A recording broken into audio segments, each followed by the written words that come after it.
Anda dibiaskan oleh Allah sendiri supaya Anda diuji fokus sama Allah apa tidak dengan dikasih idiom neraka dan surga.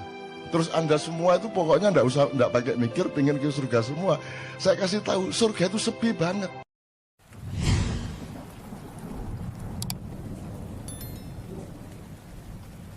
Allah itu, kata Rasulullah bilang gini, Allah itu kadang-kadang mendengar seorang hambanya nyeletuk nggak sengaja,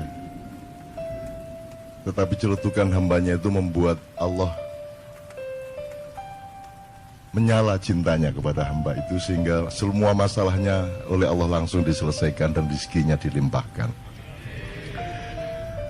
Tapi Allah kadang-kadang juga mendengar celetukan hambanya membuat dia sakit hati, sehingga saat itu juga rezekinya ditutup dan dipersulit hidupnya. Nah, awakmu milih ndi sakarepmu? Nah, Allah ngomong seperti itu menurut Rasulullah, terutama dalam ketika momentumnya adalah hujan turun. Jadi jangan ada yang mengeluh hujan turun. Bahwa Anda kerepotan, bahwa Anda kesulitan, itu berkah juga. Kesulitan itu berkah. Kalau Anda tidak pernah mengalami kesulitan, Anda tidak pernah menjadi dewasa. Kan gitu ya. Jadi kalau ada hujan turun, itu langsung saja Masya Allah, Masya Allah, Alhamdulillah, Alhamdulillah, Alhamdulillah gitu ya. Nah, bahwa masuk angin, emang jelek masuk angin. Kan bagus masuk angin, Alhamdulillah. Sakit juga bagus, kan gitu. Kalau Anda masih menganggap masuk angin itu buruk, ya Anda belum mengerti kehidupan.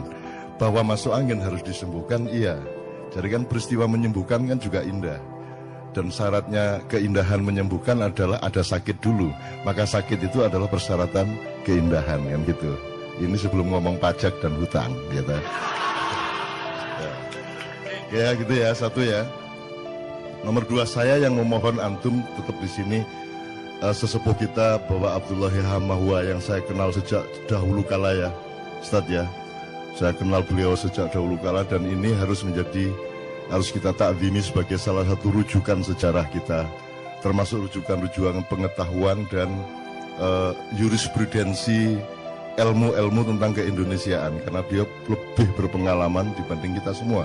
Itu hati awakmu nek dibanding beliau itu, dia dulu ngalamin bagaimana mendirikan HMI awalnya, dia mengalami bagaimana Bung Karno agak terpecah hatinya terhadap HMI dan CGMI. Saiki wis gak ono wong kenal CGMI toh. Udah nggak tahu CGMI ya.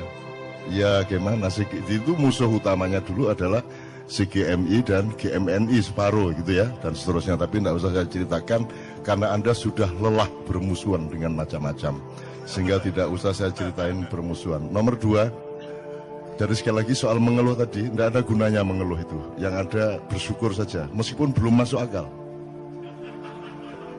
Jangan khawatir, nanti Anda akan ketemu bahwa dia rasional, bahwa bersyukur itu rasional.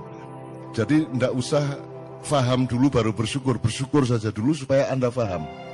Jadi ini logika-logika yang dia keluhkan tadi itu tidak akan tercapai karena kalau tidak ada manusia Indonesia baru yang mencoba memperbaiki kembali logikanya. Jadi alhamdulillah Ma'iyah ini, saya sudah melihat bulan-bulan terakhir ini yang disebut qaumun akhir. Jadi Allah tidak perlu menghancurkan bangsa Indonesia untuk kemudian dikasih kaum yang baru, umat yang baru untuk membangunnya.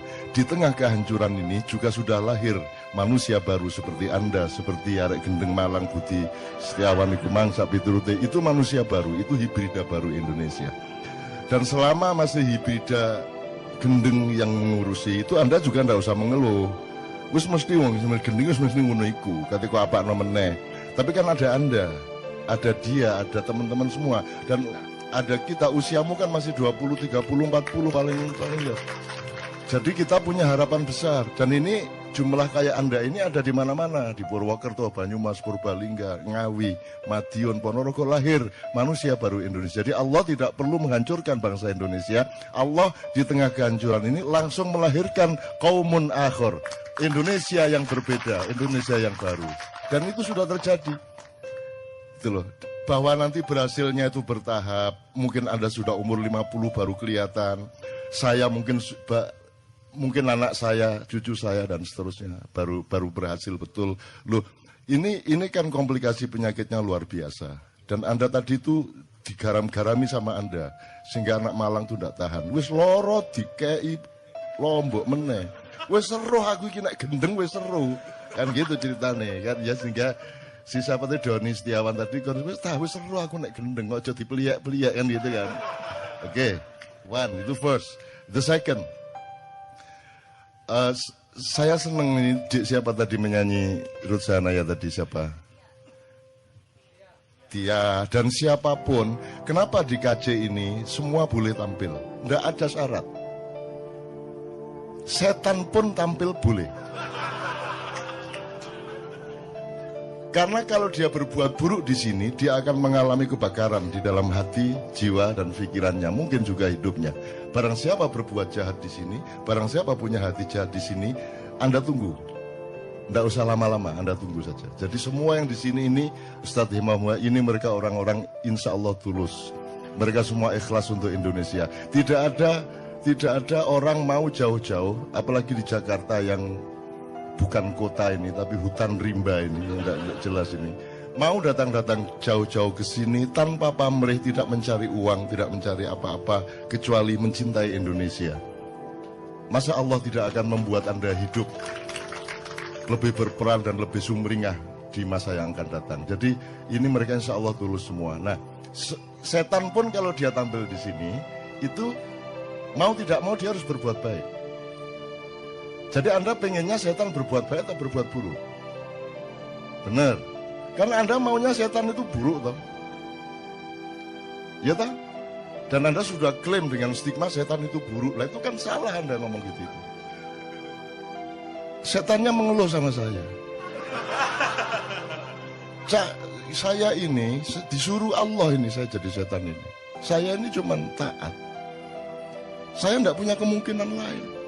Sama dengan malaikat tidak punya kemungkinan lain. Manusia dan jin punya kemungkinan. Faman syaa falyu'min, faman syaa falyakfur. Kalau kamu mau percaya, percaya. Kalau mau khianat, khianat. Kalau kamu mau baik, baiklah. Kalau mau buruk, buruklah dengan resiko masing-masing. Kita punya demokrasi dari Allah. Setan tidak punya. Lebih beruntung mana Anda apa setan? Kan lebih beruntung Anda. Makanya saya itu tidak tega sama setan.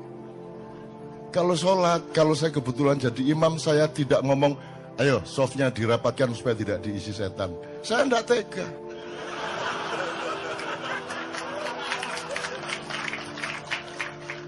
Yang rapi softnya, setan-setan kalau mau ikut sholat sekalian sini. Nah gitu saya. Saya tanya, apakah ada makhluk di muka bumi ini yang tidak kembali ke Allah? Jadi bagaimana mungkin saya mendoakan siapapun dan mengharapkan siapapun untuk tidak kembali ke Allah? Kemudian Anda dibiaskan oleh Allah sendiri supaya Anda diuji fokus sama Allah apa tidak dengan dikasih idiom neraka dan surga. Terus Anda semua itu pokoknya enggak pakai mikir, pengen ke surga semua. Saya kasih tahu, surga itu sepi banget. Anda ke sana nanti kesepian. Nanti dilang bentino. Isinya cuman siapa? Paling Hizbut Tahrir, MTA, Wahabi Salafiyah baru ya, LDII, ya NU Muhammadiyah, Syiah, semua neraka. Jangankan lagi Kristen, Buddha, Hindu semua di neraka. Lah kok kamu mau masuk surga itu gimana? Nggak punya teman, sudah masuk surga nanti Anda disuruh jenggoten lagi. Iya coba. Bener nggak? Apa yang membuat kamu ingin masuk surga itu apa? Di sana jelas isinya kan sudah jelas toh. ISIS masuk surga. Ya toh? HMI sekarang belum tentu masuk surga. Wong PMI aja enggak masuk surga apalagi HMI. Kan gitu. Ya toh? Ya itu ya. Oh, PMI bisa selawatan aja enggak masuk surga. Apalagi HMI yang bisanya intelektual modern toh. Kan gitu. Nah, ini kalau pakai cara berpikir yang terjadi sekarang loh ya. Surga itu sepi, jadi Anda tidak usah mikirin surga menurut saya. Tidak usah mikirin neraka. Pikirkan Allah.